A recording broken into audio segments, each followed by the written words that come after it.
continent à l'autre. Non, c'est pas drôle. Non, mais de la Chine et de la France, parce que c'est entre ces deux pays que le cœur du créateur dont vous allez nous parler, le cœur du créateur balance.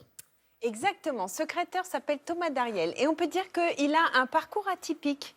Parce que, issu d'une famille d'artistes, rive gauche, parisien, etc., il fait une grande école de design. Et puis, au lieu de s'installer à Paris, lui, il part direct en Chine. Et c'était il y a 25 ans. D'accord. Il y a une quinzaine d'années, il C'est une crée... longue marche quand même pour Oui, aller là-bas. oui, ah bah oui, et la muraille, tout ça, quoi. Voilà. Et puis, il développe son bureau, il y fait de l'architecture, architecture d'intérieur, design, ça fonctionne. Il a une associée, Danielle Moreau, et puis, en fait, ils sont... Delphine Moreau, pardon. Oui. Ouais, pardon. Elle est là. Daniel, Bonjour je te Daniel, salue. si tu nous regardes, nous te saluons. Non, c'est parce que j'ai marqué des Moreau, mais Ouais, je la connais en plus Delphine Moreau, Un pardon. Moreau, des Ouais. Moreaux. Alors, Donc, ensemble, ils créent aussi une maison d'édition qui est inspirée entre autres du dadaïsme. Pas seulement du dadaïsme, dadaïsme, donc ça veut dire un peu une création folle. Et création folle, c'est aussi l'inspiration de la vie quotidienne en Chine. Vous savez, les paniers vapeur pour les dim sum, il en a fait des boîtes. Les chapeaux, là on voit les lampes là, sur le grand écran, et puis vous allez voir dans le reportage. En fait, ces lampes avec les chapeaux traditionnels chinois. Voilà, il y a plein de choses comme ça qui l'inspirent.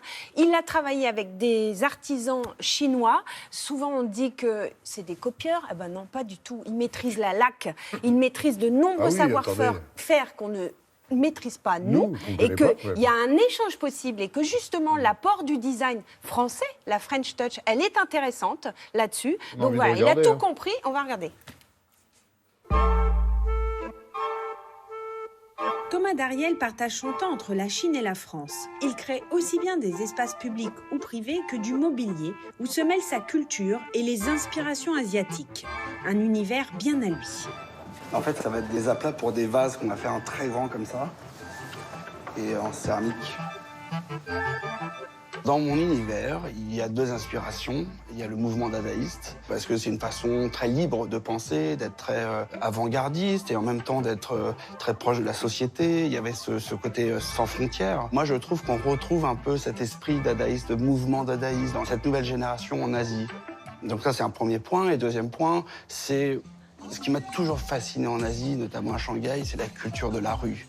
Le son de la rue, les boutiques, les commerçants, les petits restaurants aménagés en coin de rue. C'est pour ça qu'on a dessiné les chinoiseries. C'était une référence au ravioli vapeur, au dim sum, avec ces boîtes qui s'empilent, où il y a une queue de 100 mètres. Et en fait, c'est des petits trésors. Et puis le matin, il y a des vapeurs dans toute la rue, etc. Pour moi, ça m'a fasciné depuis tout petit. Et aussi ces tables qui tournent parce que il y a l'art du dîner, l'art du repas là-bas. Et c'est un vrai moment de partage. Moi, en tant que designer, je trouve ça fabuleux. Et aussi, on peut retrouver cette inspiration-là dans les chapeaux. Dans les dynasties Tang, il y avait ces femmes de la cour qui étaient autour de l'empereur. Ils avaient des apparats, ils avaient des robes fabuleuses, ils avaient des grands chapeaux. Et je trouve qu'il y a un peu ce côté dans le profil, dans la façon d'être, de bouger dans les airs. C'est ce qu'on retrouve un peu dans ces lampes-là, cette grande forme, en même temps très fin avec le pied. Moi, c'est ce que je trouve. Voilà, c'est un peu cette référence-là aussi. Moi, ce que j'aime beaucoup, notamment quand je crée des mobiliers, c'est échanger entre les artisans français et les artisans chinois. Et aujourd'hui, je suis en train d'essayer des pièces où une partie est faite en Puisé, donc c'est en Bourgogne, et une autre qui est faite à Qingdezhen, qui est la capitale de céramique. Donc c'est assez drôle de voir deux types d'artisans, un de Puisé et un de Qingdezhen, travailler ensemble. Et moi, je trouve que c'est ça le but de nos métiers, c'est de faire rencontrer les gens. C'est une aventure humaine.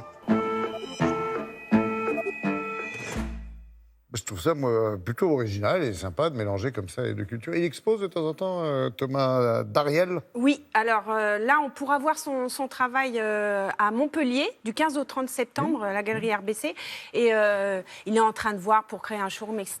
Et puis, surtout, il est en train de créer un centre où il fera cette collaboration et ce pont entre les artisans chinois et les artisans français. Parce qu'il veut aussi mélanger ses savoir-faire dans ses créations. Et lui, ça sera le pas liant. Se craindre, travailler ensemble, Travailler apprendre de ensemble, l'autre. exactement ça. Plus, il rajoutait d'autres designers, Henri Clévier, etc., dans tout son pool de designers. Et puis, Laurent, Cocorico. Mais oui, Oui, on en Bah a un oui. petit peu parlé en fin de Ouais, semaine. les Et moi, je suis Olympiades. très, très, très contente que Lyon accueille Ouais. en 2023 Vous roulez pas par la terre finale Comment Je dis, vous roulez pas par Bah terre. si, quand je même. veux pas tarder. La finale. Mais non, je suis cet événement avec cœur parce que c'est quoi Ce sont des jeunes de moins de 23 ans qui en fait sont apprentis, on travaille avec leurs Oui, mains et qui sont rassemblés comme ça. C'est un grand concours, on va dire, d'apprentis mondial, c'est les Olympiades des métiers, Et quoi. la France s'en sort très très bien. D'ailleurs, On est choisi, non? on est choisi pour Organisateur. organiser la finale en 2023 à Lyon. Et moi, je vais m'envoler pour Kazan, là, pour la finale mondiale de Hop, cette hop, année. hop, hop, hop. Si, en Tu vois, Russie, ouais. Quelqu'un vous a Vous autorisé allez pendant mon voir, absence? Bah, vous l'avez signé, alors bon, j'ai le droit, voilà.